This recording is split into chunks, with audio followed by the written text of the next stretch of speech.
So hey guys what's up and welcome to my channel. আর তোমরা বলো যে তোমরা কারা কারা অফলাইন ড্রয়িং কম্পিটিশনে পার্ট নিয়েছো। মানে এটা সত্যি খুব কিছু বলার নেই। আমি কি বলবো, আমি রিসেন্টলি তোমরা অনেকেই দেখলাম, আমি আমাকে মেসেজ করে করে বলছে যে দাদা এই টপিক আসছে ওই টপিক আসছে। তো এগুলোতে তো আমি পরেই আসবো। তো তার আগে বলবো যে offline drawing competition offline competition কেন ভাই, আমাদের অফলাইন স্কুল স্টার্ট হয়ে গেছে, তোমাদের স্কুল স্টার্ট হয়ে গেছে, আমাদের কলেজ স্টার্ট হয়ে গেছে, ইউনিভার্সিটি স্টার্ট হয়ে গেছে, আর এক্সাম আসতে চলেছে। তো সেই সমস্ত আলাদাই গল্প যাকে বলতে গেলে, বাট স্টিল গাইস আমরা অনলাইনে যেরকম ভাবে করে এসেছি, অফলাইন কিন্তু টোটালি ডিফারেন্ট। তোমরা অনেকেই জানো, যারা এর আগে অফলাইনে পার্ট নিয়েছো তারা তো আরো ভালো মতো ভাবে জানো যে কিরকম ব্যাপারগুলো হয়, কিরকম টপিক আসে। আর সত্যি বলতে গেলে অনলাইন ড্রয়িং কম্পিটিশন যেগুলো তোমরা সোশ্যাল মিডিয়ায় দেখে থাকবে, ডিফারেন্ট জায়গায় হয়ে থাকে, সেখানে অনেক বেশি, হ্যাঁ কিছু কিছু কম্পিটিশন থাকে যেখানে তেমন বেশি করে টপিক থাকে না, কিন্তু কিছু কিছু কম্পিটিশনে এমন এমন যথেষ্ট ডেঞ্জারাস টাইপের টপিক থাকে যেগুলো তোমরা আমাকে যখন দিয়েছিলে, আমি যখন অ্যানালাইজ করেছিলাম তখন আমি খুব ভালো মতো ভাবে বুঝতে পেরেছিলাম। আর সত্যি বলতে গেলে এরকম টপিক যদি অ্যাজ অফলাইনে যদি সাডেনলি দিয়ে দেয় তখন কিন্তু করা কিন্তু যথেষ্ট বেশি ডিফিকাল্ট। আবার কিছু কিছু জায়গায় দেখবে টপিক আগে থাকতে মেনশন থাকে, যখন তুমি ফর্ম ফিল আপ করবে ওখানেই মেনশন থাকে। আবার কিছু কিছু জায়গায় তো ভাই টপিক মেনশনই থাকে না, বলে যে যখন তুমি কম্পিটিশনে আসবে ওখানে বলে দেবে। তো গাইস আজকে আমরা যেটা করব সেটা হচ্ছে গাইস, আমি আজকে দুটো ভিডিও ক্রিয়েট করব, পার্ট এ আর পার্ট বি যাকে বলতে গেলে। তো গাইস পার্ট এ এই ভিডিওটাতে যেটা থাকবে সেটা হচ্ছে গাইস, যদি তোমার কাছে টপিক নোন থাকে, তুমি জানো যে তোমার কম্পিটিশনে কি বিষয় আসছে, তো তার জন্য তুমি কিরকম ভাবে প্র্যাকটিস করবে, সেই টপিকটাকে কিভাবে স্টাডি করবে, আর গাইস মেইনলি তোমাকে কি প্র্যাকটিস করে অ্যাকচুয়ালি যেতে হবে। এমন কি যে তুমি ধরো একটা ছবি পেয়ে গেলে ওই টপিক রিলেটেড, এবার তুমি প্রতিদিনই প্র্যাকটিস করে যাবে, প্রতিদিনই প্র্যাকটিস করে যাবে, তো তাতে তোমার অনেক বেশি টাইম যাবে। আর তার সাথে তোমার পড়াশোনাও রয়েছে, এবার তাতে তোমাকে কোন জিনিসটা প্র্যাকটিস করে রাখতে হবে, তো সেটাকে নিয়ে ডিসকাশন করবো। আর আমাদের পার্ট বির যে ভিডিওটা হবে সেটাতে হবে যখন তোমার কাছে টপিকই কোনো জানা নেই, তখন তুমি কিরকম ভাবে প্র্যাকটিস করবে, সেটা আরো বেশি ভাইটাল। তো সেটাও তোমরা ভালো মতো ভাবে দেখো, তাহলে তোমরা আরো ভালো মতো ভাবে আইডিয়া পেয়ে যাবে ওটাতে কি হতে চলেছে। কিন্তু গাইস আজকে আমরা যেটাকে নিয়ে ডিসকাশন করব সেটা হচ্ছে গাইস তোমার কাছে টপিক নোট। এবার গাইস দেখো, টপিক নন, তো তার আগে আমাকে বলতে হবে যে একটা কম্পিটিশনে তো তিনটে গ্রুপ ম্যাক্সিমাম থাকেই থাকে। নর্মালি আমাদের কম্পিটিশনে তোমরা দেখে থাকবে যে group A, group B, group C থাকে। তো ম্যাক্সিমাম দেখে থাকবে গ্রুপ এ তে কিন্তু ড্র অ্যাজ ইউ লাইক থাকে। এবার গাইস দেখো, নর্মালি তো আমাকে দেখলাম একজন আমাকে মেসেজে বলেছিল যে আপনি তো গ্রুপ বি আর গ্রুপ সির ওপর প্রচুর কাজ করেন কিন্তু গ্রুপ এর ওপর করেন না। তো হ্যাঁ, আমি ভাবছি রিসেন্টলি এবার থেকে গ্রুপ এর ওপর কিছু টপিকের ওপর কাজ করা শুরু করবো, কারণ গাইস গ্রুপ এতেও কিন্তু যথেষ্ট ইন্টারেস্টিং টপিক কিন্তু আসে। ইভেন গাইস আমিও কিন্তু আমাদের আর্টিস্ট রাউন্ডে কিন্তু দিয়েছিলাম একটা টপিক, তো অনেকেই বলেছিল টাফ, কিন্তু স্টিল আমি বলবো যে যখন কম্পিটিশন অন দ্য লাইন, সমস্ত কিছু অন দ্য লাইন থাকে, তখন কিন্তু একটুখানি কিন্তু চোখ খান খুলে কিন্তু কাজ করতে হবে। তো গাইস যদি গ্রুপ এর কথা বলো, তাহলে গাইস গ্রুপ এর মধ্যে কখনো কখনো কোনো টপিক তো থাকেই, খুব সিম্পল বলবো না, বাট হ্যাঁ তাও কিন্তু যথেষ্ট ভালো মতো ভাবে টপিক থাকে। কিছু কিছু জায়গায় নাকি গ্রুপ এতে এরকম ভাবে বলে দেয় যে তোমার প্রিয় খেলোয়াড়ের ছবি, এরকম এরকম কিছু কিন্তু টপিক বলে। ইভেন গাইস তোমাকে এরকমও বলবে যে নর্মালি তোমার প্রিয় প্লেয়ার এরকম ভাবে বলবে না, কিন্তু তোমার প্রিয় কোনো গেম সেটার উপর আঁকতে বলে। তো এরকম কিন্তু টপিক কিন্তু থাকে, তখন কিন্তু তোমাকে আঁকতে হবে, কিছু ফিগার দিয়ে কিন্তু আঁকতে হবে। এমন নয় যে তুমি খেলার সিন আঁকছো তাদের তো ফিগার থাকবে না, এটা হতে পারে না। তো এরকম কিন্তু তোমাকে সিন কিন্তু স্টাডি করতে হবে। তো সেই সমস্ত টপিকগুলোকে কিন্তু একটুখানি স্টাডি করবে, দেখবে যে গুগলে দেখবে যে কিরকম কিরকম ছবি আছে, ম্যাক্সিমাম চেষ্টা করবে যে সামনে দুটো বড় ফিগার আছে, ব্যাকগ্রাউন্ডে ছোট ছোট জিনিস আছে, তো সেরকম ড্রয়িং গুলোকে স্টাডি করা, সেরকম ফটোগুলোকে স্টাডি করা, সেটার ধীরে ধীরে আউটলাইন গুলো করার চেষ্টা করতে হবে। তো সেগুলো একটুখানি টাফ তো হবে গ্রুপের জন্য, তাই জন্য গ্রুপেতে আমি ম্যাক্সিমাম দেখে থাকি যে অনেক জায়গায় বলে যে গ্রামের সিন, শহরের সিন, এরকম টপিক এসে থাকে। তো সেইগুলো কিন্তু করাটা যথেষ্ট বেশি ইজি। আর আমি বলবো যে যদি কোথাও গ্রুপেতে এরকম থাকে যে ধরো ড্র অ্যাজ ইউ লাইক আছে, তাহলে সবসময় চেষ্টা করবে যে একটা কোনো টপিকের ওপর কাজ করার বা একটা কোনো সিনের ওপর কাজ করার। এমন নয় যে তুমি একটা কোনো আপেল বা বলতে গেলে অরেঞ্জ বা বলতে গেলে তুমি প্যারট বা বলতে গেলে এরকম কিছু ড্রয়িং করে দিয়েছো। তুমি ফিগার নাও দিতে পারো, কিন্তু একটা আকাশ, নিচে হয়তো একটা কুঁড়ে ঘর রয়েছে, পাশে একটা গাছ রয়েছে, একটা পথ এসে বেরিয়ে যাচ্ছে, বা বলতে গেলে তুমি একটা সামনে হয়তো একটা নদী করলে, সেখানে হয়তো একটা হাঁস রয়েছে। তো এরকম সিন কিন্তু ড্র করার প্রচুর চেষ্টা করবে, কারণ এই সিনটা খুবই ক্যাজুয়াল ঠিকই, কিন্তু তাও একজন জাজ যখন দেখবে না তখন সে বুঝতে পারবে যে হ্যাঁ এই যথেষ্ট ভালো প্র্যাকটিস করেছে। বা বলতে গেলে ওর আইডিয়া আছে ড্রয়িং মানে একটা কম্পিটিশন সম্বন্ধে। আদারওয়াইজ দেখবে গ্রুপ এ তে না প্রচুর প্রচুর এমন মানে পার্টিসিপেন্টরা যায়, তারা মানে নর্মাল কার্টুন ড্র করে দেয়। ইভেন আমার কম্পিটিশনও হয়েছে, আমি কি আর বলবো, বাট স্টিল আমি বলবো যে একটুখানি প্রিপারেশন রাখবে। তার কারণ গাইস এটা কিন্তু করাটা খুব দরকার, মানে এই রকম কাজগুলো করার জন্য। মানে এরকম টপিক যদি তুমি করো না, তাহলে কিন্তু ইজিলি কিন্তু জাজমেন্ট যথেষ্ট তোমার কিন্তু ফেভারে যাবে। এবার গাইস দেখো এর জন্য তোমাকে প্র্যাকটিস গুলো কি করতে হবে। তো আমি যখন প্র্যাকটিসের কথা বলবো সেটা তো আমি আলাদাই বলবো, কিন্তু যদি আমি টপিকের কথা বলি তাহলে গাইস গ্রুপ এতে এরকম এরকম জিনিস কিন্তু প্র্যাকটিস করাটা কিন্তু খুব দরকার। যদি ড্রয়ু লাইক থাকে আর যদি টপিক থাকে, তাহলে চেষ্টা করবে ম্যাক্সিমাম দুটো ফিগারের মধ্যে কাজ করারই করা। এবার যদি গাইস গ্রুপ বি এর কথা বলি, তাহলে গাইস গ্রুপ বি তে তো অবভিয়াসলি গাইস টপিক আসবেই আসবে। আর ম্যাক্সিমাম গ্রুপ বি এর টপিক গুলো দেখবে খুবই কমন হয়, যেমন ধরো বাজারের দৃশ্য, বা বলতে গেলে একটা পিকনিক, বা বলতে গেলে চিড়িয়াখানা, বা কখনো কখনো এরকম দেয় ব্লাড ডোনেশন ক্যাম্পটাও দেয়, কিন্তু ম্যাক্সিমাম গ্রুপ সি তে ওরকম এসে থাকে। কিন্তু ব্লাড ডোনেশন ক্যাম্পটাও তোমরা রেডি করে রাখতে পারো। ইনডোর আউটডোর গেম গাইস, এটা কিন্তু মোস্ট ইম্পর্টেন্ট।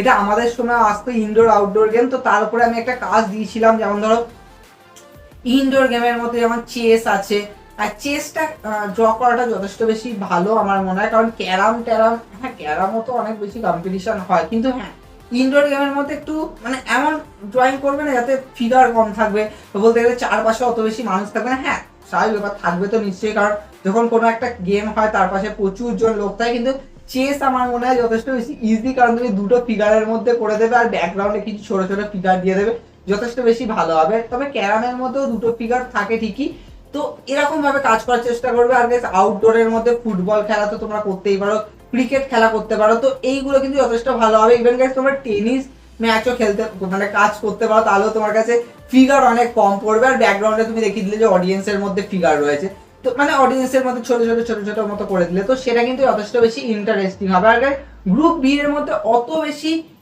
ডেঞ্জারাস টপিক আসে না, কিন্তু খুবই সিম্পল সিম্পল টপিক আসে, দেয়ার নো ডাউট।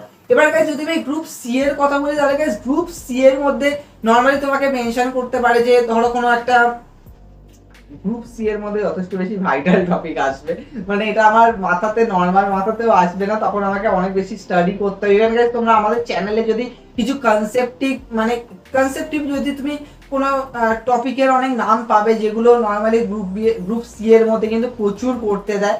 আমার মনে হয় যে ওরকম কিছু কিন্তু আসবে, যেমন ধরো যুদ্ধ নয় শান্তি চাই, তারপর এরকম কিছু এমন ধরো কোনো টপিক দিয়ে দিল, মানে এমন তোমাকে টপিক দিল না যথেষ্ট বেশি কিন্তু কনসেপচুয়াল হবে, তখন কিন্তু তোমাকে ভাবতে হবে, কিছুটা দেখবে ইমোশনালও হবে। তো সেইগুলোর জন্য কিন্তু তোমাকে মেনলি কিন্তু মানে কি বলবো, এই সিন গুলো কিন্তু ভালো মতো বুঝতে হবে। মানে কিছু কিছু টপিক এমন এমন থাকে না, মানে তো তোমাকে মানে প্রচুর সার্চ করতে হবে গাইস, এটা মোস্ট ইম্পর্টেন্ট গাইস। তোমাকে একটু হলো গুগলে কিন্তু সার্চ করতেই হবে, মানে সার্চ করে করে দেখতে হবে যে হ্যাঁ এই টপিক রিলেটেড তুমি কিরকম কিরকম ফটো পাচ্ছ। এবার গাইস শুধু ফটো পেলেই হবে না, তার মধ্যে তোমাকে দেখতে হবে যে কোন ক্যারেক্টারটা কি কাজ করছে। তো গাইস এই ক্যারেক্টার কি কাজ করছে সেটা কিন্তু মোস্ট ইম্পর্টেন্ট।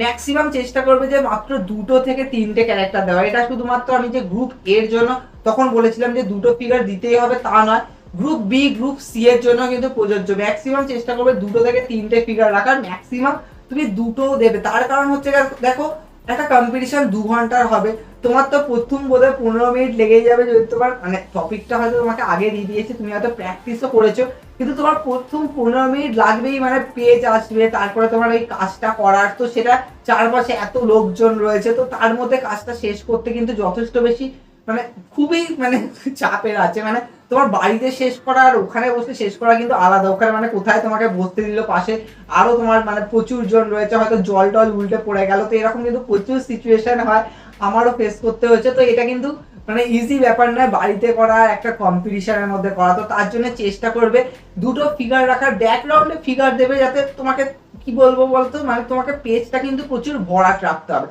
তুমি সামনে কিন্তু দুটো ফিগারকে কিন্তু ক্যারেক্টারাইজ করতে হবে। তোমাকে একটা ধরো অনেক দেখবে এরকম যেমন ধরো ফুচকাওয়ালা, তো সেখানে কিন্তু তোমাকে কিন্তু একটা ফুচকাওয়ালাটাকেই কিন্তু মেইনলি ক্যারেক্টারাইজ করতে হবে। তার সামনে হয়তো তুমি একটা ফিগার দিলে যাকে হয়তো ফুচকা দিচ্ছে, ব্যাকগ্রাউন্ডে তুমি ছোট ছোট ফিগার করে দিলে, তো সেটা কিন্তু যথেষ্ট বেশি ইন্টারেস্টিং হবে। আর তোমার কিন্তু সময় কম লাগবে ব্যাকগ্রাউন্ডের ফিগার গুলো করতে। তোমাকে সামনে হয়তো ফুচকাওয়ালা, তার থেকে শুরু করে মানে ওই সামনে যে ফিগার যাকে হয়তো ফুচকা দিচ্ছে, তো সেটাকে একটুখানি হাইলাইটেড করতে হবে। মানে হাইলাইটেড মানে তোমাকে একটুখানি ওতে একটুখানি শেডিং ভালো মতো ভাবে করতে হবে। তো এটাই আমি তোমাকে বলতে চাইছি।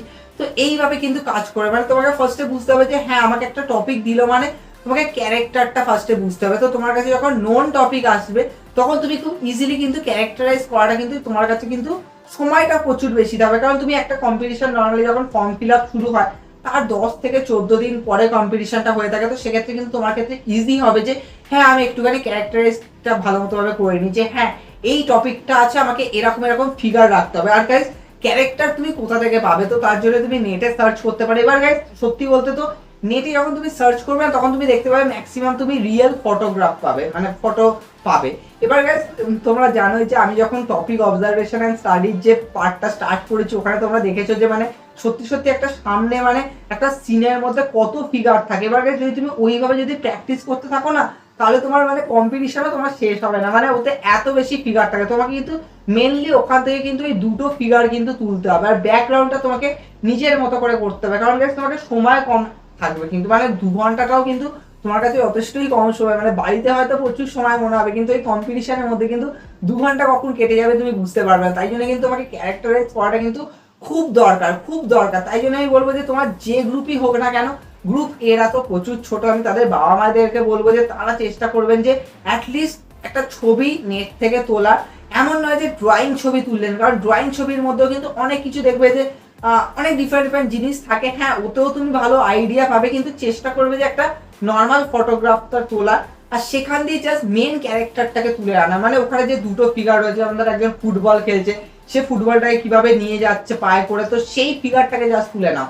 এরপর ব্যাকগ্রাউন্ডে তুমি একটা অনেক অনেক ফিগার দিয়ে দিলে চারপাশে, তো সেটা অনেকটাই দূরে দূরে রাখলে তাহলে কি হবে, তোমার কালার করতে বেশি সময় লাগবে না। কিন্তু সামনের ফিগারটাকে তোমাকে কিন্তু কালার করতে কিন্তু একটু টাইম দিয়ে তোমাকে কিন্তু কালার করতে হবে। তো ক্যারেক্টারাইজ করাটা কিন্তু খুব দরকার। তোমার কাছে যাই টপিক আসুক না কেন তুমি কিন্তু ফার্স্টেই করবে কি ক্যারেক্টারাইজ করে নেবে। মানে ওই টপিকে কি ক্যারেক্টারটা রয়েছে বা একটা টপিক যে মানে যেটাকে মিন করছে তার মধ্যে কি ক্যারেক্টার থাকতে পারে, তো সেটাকে ক্যারেক্টারাইজ করে নেবে। এবার কথা হচ্ছে যে তোমার কাছে তুমি ক্যারেক্টারাইজ করে নিয়েছো, এরপরে তুমি কি করবে? তোমার কাছে তো কম্পিটিশন হয়তো 10 থেকে 12 দিন সময় আছে। তুমি প্রথমে কি করলে একটুখানি সার্চ ফার্চ করে নিলে, তারপরে যেটা করবে সেটা হচ্ছে একটা রাফ ওয়ার্ক। অবভিয়াসলি তোমাকে এটা করতেই হবে। তোমাকে এটা ফার্স্টে তো তোমাকে একটা বুঝে নিতে হবে যে হ্যাঁ আমি কম্পিটিশনে এরকম ভাবে ছবি আঁকবো। তো ফার্স্টে তোমাকে ক্যারেক্টার দুটোই কিন্তু ভালো মতো ভাবে ড্র করতে হবে, মানে একদম ফিগারের পস্টার থেকে শুরু করে পারফেক্টলি, যেটা নর্মালি দেখে থাকবে আমাদের সাবজেক্টিভ ড্রয়িং এর প্রত্যেকটা আউটলাইন ভিডিওর মধ্যে করে থাকি। ফার্স্টেই গাইস আমরা ক্যারেক্টারটাকে ড্র করে নিই, তারপর গাইস ব্যাকগ্রাউন্ডটাকে করবে। আর গাইস ব্যাকগ্রাউন্ডে যথেষ্ট বেশি মানে ফিগার দেবে, কিন্তু ফিগার দেবেও দেবে না যাকে বলতে গেলে, মানে একদম দূরে দূরে রাখবে যাতে তুমি খুব ইজিলি কালার করতে পারো।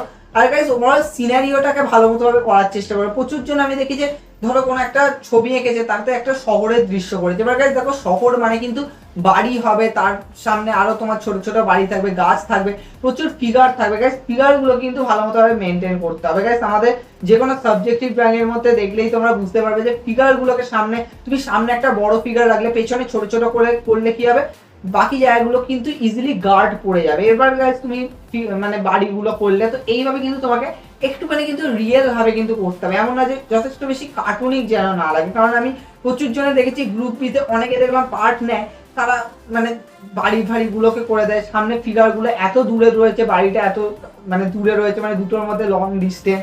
তো এরকম কিন্তু ছবি কিন্তু দেখতে হয় না, বা তুমি যখন বাড়ি থেকে বেরো তখন কিন্তু সিনটা কিন্তু এরকম দেখতে হয় না, ওটাকে কিন্তু ভালো মতো বুঝতে হবে।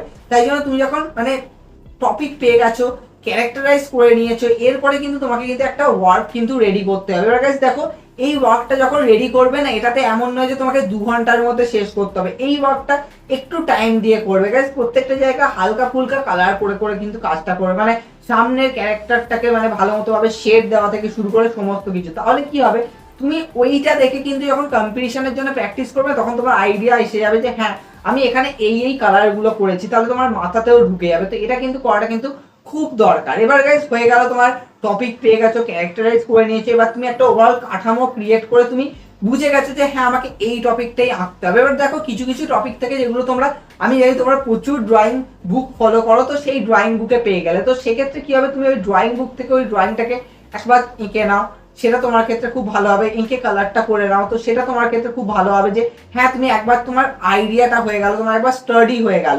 কিন্তু ওই তোমার কাছে ড্রয়িং বুকে তুমি ওই ছবিটা পেলেই না, সেক্ষেত্রে তোমাকে কিন্তু অ্যাজ ইউজুয়াল নেট থেকে খুঁজতে হবে, কিছু ফটোগ্রাফ থেকে ওইরকম ভাবে ক্যারেক্টারটাকে বের করে তারপর ব্যাকগ্রাউন্ডের সিনটাকে তোমার মতো করে রাখতে হবে। কারণ গাইস আর তোমরা দেখেইছো যে আমরা যখন টপিক অবজারভেশন করেছি ওখানে কিন্তু মানে কি বলবো ব্যাকগ্রাউন্ড কিন্তু মানে মারাত্মক হয়, তো সেক্ষেত্রে কিন্তু অত হার্ড করা কিন্তু চলবে না, খুব সিম্পল ভাবে কিন্তু কাজটাকে করতে হবে। এবার গাইস দেখো তোমাদের অনেক কিছু হয়ে গেছে, এবার কথা হচ্ছে যে ভাই আমার কাছে ড্রয়িংও চলে এসছে, এবার আমি প্র্যাকটিস কিভাবে করব যাতে আমি কম্পিটিশনে এটাকে শেষ করতে পারি। তো ফার্স্টে তো গাইস তোমরা যে করে হোক গাইস মেন যে ক্যারেক্টারটা থাকে না, যেমন ধরো একটা ফুচকাওয়ালার ক্ষেত্রে আমি যেমন বলবো যে একটা ফুচকাওয়ালা আর তার সামনে যে মানে যে মানুষটাকে ফুচকা দিচ্ছে সেই দুটো ফিগারকে কিন্তু ভালো মতো ভাবে প্র্যাকটিস করার চেষ্টা করবে, কারণ গাইস এই দুটো ফিগার না তোমার যে জাজ হবে সে যখন তোমার ড্রয়িংটা দেখবে না তার চোখে কিন্তু আগে হিট করবে এই দুটো ফিগার। তাই এই দুটো ফিগারের কিন্তু ফিগারের পশ্চার হাত থেকে শুরু করে মাথা পা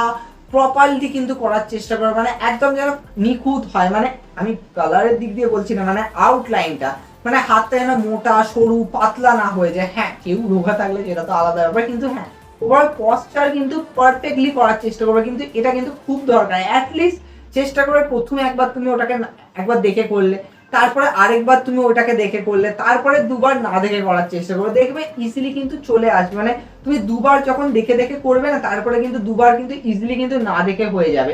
এবার যখন তুমি না দেখে করলে না তারপরে চেষ্টা করবে ব্যাকগ্রাউন্ডটাকে করার, জাস্ট সিম্পল আউটলাইন। আমি কিন্তু এখন আউটলাইন বললাম, কালার কিন্তু বললাম না। আউটলাইন প্র্যাকটিস করাটা কিন্তু খুব দরকার, কারণ গাইস দেখো তোমাকে কিন্তু ওই যে 2 ঘন্টার মধ্যে যে করে হোক গাইস তোমাকে 10 মিনিটের মধ্যে ওই ড্রয়িংটা কিন্তু নামাতেই হবে, মানে আউটলাইনটা নামাতে হবে। তারপরে তুমি কালার করার স্টেপে স্টেপে গেলে, আমি তো তোমাদের সবসময় বলি যে স্টেপ 1 স্টেপ 2 করে করবে।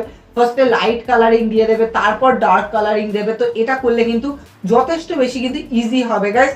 ধরো তোমার উপরের দিকটা শুকাতে সময় লাগছে তখন তুমি নিচের দিকটা করলে, তারপরে যখন নিচের দিকটা শুকিয়ে মানে যখন নিচের দিকটা করলে তারপরে তুমি পেজটা ঘুরিয়ে উপর দিকটাকে শেড করলে, তো সেক্ষেত্রে কি হবে লাইট আর ডার্কটা করলে কিন্তু অনেকটা টাইম কিন্তু তোমার কাছে বেঁচে যাবে। আদারওয়াইজ তুমি একটা ফিগারকেই প্রথমে লাইট দিলে, তারপরে তুমি ডার্ক দিলে, তারপরে তুমি আবার ভাবলে আরেকটুখানি শেড দিই, তখন দেখবে তোমার একটা ফিগারের উপরই প্রচুর সময় চলে যাচ্ছে, তখন তোমার ব্যাকগ্রাউন্ডটা করতে গিয়ে চাপ খেয়ে যাবে। তাই জন্য এরকম কিন্তু কাজ করবে না, চেষ্টা করবে যে ওইভাবে কিন্তু কাজটাকে এগোনো। এবার গাইস তোমাদের কাছে আউটলাইন প্র্যাকটিস হয়ে গেছে, এবার যেটা করবে এটা আমি বলবো না যে তোমরা প্রতিদিন করবে, এটা তোমরা একবারই করবে। সেটা হচ্ছে গাইস কম্পিটিশন যেদিন থাকবে, যদি সকালে কম্পিটিশন হয় তাহলে কিছু বলার নেই, তোমার কাছে পড়ার খুবই চাপ, কিন্তু যদি মানে একটু ইভিনিং করে থাকে তাহলে গাইস চেষ্টা করবে সকালবেলা একবার 2 ঘন্টা বসে ওই মানে পুরো ড্রয়িংটাকে একবার করার, মানে চেষ্টা করার যে হ্যাঁ আমি করতে পারছি কিনা। যদি তুমি দেখো যে করতে পারছো না তাহলে ম্যাক্সিমাম তুমি টাইমটাকে ভেঙে নেবে, প্রথম 30 মিনিট তার মধ্যে তুমি 10 মিনিট তুমি কিন্তু আউটলাইন করতে লাগিয়ে দিয়েছো, প্রথম 30 মিনিটের মধ্যে 10 মিনিট চলে গেছে, মানে বাকি আর 20 মিনিট পড়ে রয়েছে, তো তুমি আরো 10 মিনিট দাও, তাহলে তোমার ওভারঅল প্রথম 40 মিনিট হয়ে গেল। এই 30 মিনিটের মধ্যে চেষ্টা করবে যে মানে তোমার যে মেন যে ক্যারেক্টারটা রয়েছে না এই ক্যারেক্টারগুলোকে কালার করা, দেখবে ওটা 40 মিনিট না, ওটা লাস্টে গিয়ে 1 ঘন্টায় দাঁড়াবে। 1 ঘন্টার মধ্যে তোমার হয়তো দুটো ফিগার হয়তো প্রপারলি কালার হয়ে যাবে। তারপরে গাইস ব্যাকগ্রাউন্ড করতে হবে, ব্যাকগ্রাউন্ডে আকাশটাকে পুরো জলে ভিজিয়ে দিয়ে জাস্ট একটা কালার শেপ করে দেবে। তারপর তোমার ব্যাকগ্রাউন্ডের যে বাড়িগুলো থাকবে একদম লাইট করে করবে যাতে তুমি দেখাতে পারো যে দূরে দূরে রয়েছে। তারপরে একটুখানি জাস্ট বাড়ির জানলা দরজাগুলো করে দিলে, গাছের শেডটা দিয়ে দিলে, তার যদি গাছ থাকে না থাকলে কিছু বলার নেই। এবার গাইস ফিগারগুলোকে গাইস অত প্রমিনেন্ট ভাবে করবে না, জাস্ট ফার্স্টে একটা লাইট কালারিং দেবে, তারপরে যখন ডার্ক কালারিংটা দেবে জাস্ট একটা বর্ডার করে দেবে। দেখবে আমরা যেমন ধরো আমরা একটা বাউলের ওপর ছবি এঁকে দিয়েছিলাম, মানে শহরের মধ্যে কীর্তন করছে, তো সেখানে যেমন ধরো ব্যাকগ্রাউন্ডের যে ফিগারগুলো রয়েছে সেগুলোকে খুব সিম্পল ভাবে কিন্তু কালারিং করেছিলাম, এমন নয় যে ওতে প্রচুর বেশি ডিটেলিং করেছিলাম, কিন্তু হ্যাঁ আমাদের যে মেন যে ফিগার রয়েছে তাকে কিন্তু একটুখানি ডিটেলিং করতেই হবে, তো কারণ ওটাই কিন্তু আমাদের চোখে মানে একজন জাজের চোখে কিন্তু পড়বে। তো এটা কিন্তু করার চেষ্টা করবে 1 ঘন্টা গাইস। ওই কি বলবো 1 ঘন্টা না, আমি ওই বললাম না প্রথম 1 ঘন্টার মধ্যে জাস্ট মেন ক্যারেক্টারটা করে দিলে, তারপরে 1 ঘন্টা চেষ্টা করবে ওই পোর্শনটা করার, তাহলে কি হবে তোমার কিন্তু একটা প্রমিনেন্ট ব্যালেন্স হয়ে যাবে, যে তুমি বুঝে যাবে যে হ্যাঁ আমি এতক্ষণের জন্য করেছি, এতক্ষণের জন্য এটা করেছি। এবার এতক্ষণ কথা বলার পর তোমাদের মনে হবে যে এত কিছু করতে হবে, মানে এটা আমরা একটা ড্রয়িং কম্পিটিশনে যাচ্ছি না, একটা কোনো ফাইনাল ইয়ার এক্সাম দিতে যাচ্ছি স্কুলে, তো কিছু বলার নেই। কিন্তু হ্যাঁ তুমি যখন পার্ট নিচ্ছ না তোমাকে কিন্তু একটু কিন্তু প্রিপারেশন রাখতেই হবে, আর গাইস এটা কিন্তু খুব দরকার। আদারওয়াইজ সত্যি বলতে তোমরা ছোট আছো, আমিও যখন ছোট ছিলাম আমার এত মাথায় কিচ্ছু আসতো না, মানে একদম চলে যেতাম, কখনো কখনো এমন হতো যে প্রথম 30 মিনিট লেগে গেছে আউটলাইনই করতে, কারণ কিছু কিছু জায়গায় আননোন টপিক থাকে, কিছু কিছু জায়গায় নোন টপিক থাকে, তারপরে তো ভাই আলাদাই কথা, ছেড়ে দাও। ওখানে এ ধাক্কা মারছে এ ধাক্কা মারছে, মানে এত চারপাশে বন্ধু আছে, কিন্তু তার মধ্যে করাটা অত ইজি ব্যাপার নয়। তাই জন্য আমার মনে হয় যে ভাই অফলাইন ড্রয়িং কম্পিটিশন যথেষ্ট বেশি হিলোরিয়াস হয়। যারা যারা পার্ট নাও নি এখনো পর্যন্ত তারা পার্ট না, হ্যাঁ একটুখানি এখন টেনশন লাগবে যে ছবি আঁকতে পারবো, তো এতদিন আমরা মানে মোবাইল দেখে দেখে ছবি এঁকেছি, এখন না দেখে আঁকতে হবে। তো আমি যেটা বললাম তোমরা এটা ভালোভাবে করবে গাইস, ক্যারেক্টার গুলোকে আগে প্র্যাকটিস রাখার চেষ্টা করবে, কারণ গাইস দেখো ক্যারেক্টার যদি তুমি করে দিতে পারো না, ব্যাকগ্রাউন্ড তুমি ইজিলি করতে পারবে। আর গাইস কালারের যদি তোমরা কথা বলো, তাহলে গাইস কালারটা জাস্ট একবার প্র্যাকটিস করবে, কারণ গাইস কালারটা অত বেশি তোমার কাছে ম্যাটার করবে না, কিন্তু এই প্রথম 10 মিনিটের মধ্যে আউটলাইনটাকে রেডি করাটা কিন্তু তোমার কাছে মোস্ট ভাইটাল। আর তারপরে দেখবে তোমার ব্যাকগ্রাউন্ড কিন্তু ইজিলি হয়ে যাচ্ছে কালার করা, তোমার সামনের ফিগার ইজিলি কালার করা হয়ে যাচ্ছে। তো আই হোপ তোমরা এটা বুঝতে পারলে। তো অফলাইন কম্পিটিশনে তোমরা সবাই পার্ট নাও। আর হ্যাঁ, এখন তো গেল টপিক যখন নোন, টপিক নোন থাকলে কিন্তু অনেক বেশি প্র্যাকটিস করার সুবিধা থাকবে। টপিক আননোন হলে কিরকম প্র্যাকটিস করবে, কি কি টপিক তোমার কাছে প্র্যাকটিস করা দরকার, সেটার জন্য আমরা পরবর্তী পার্ট নিয়ে আসবো। তো সেটা মাস্ট ভালো মতো ভাবে দেখো। আর হ্যাঁ, সবাই অফলাইন কম্পিটিশনে পার্ট নাও, টেনশন একদম নিও না। আমি বলবো না যে টেনশন নিও না, কারণ টেনশন আমারও হবে, সবারই হবে, মানে যখন পার্ট নেবে। কিন্তু তাও চেষ্টা করবে অ্যাটলিস্ট ক্যারেক্টারগুলোকে রেডি করা, তাহলে কিন্তু দেখবে প্রত্যেকটা যে কোনো টপিক দিক তোমরা ইজিলি করতে পারছো।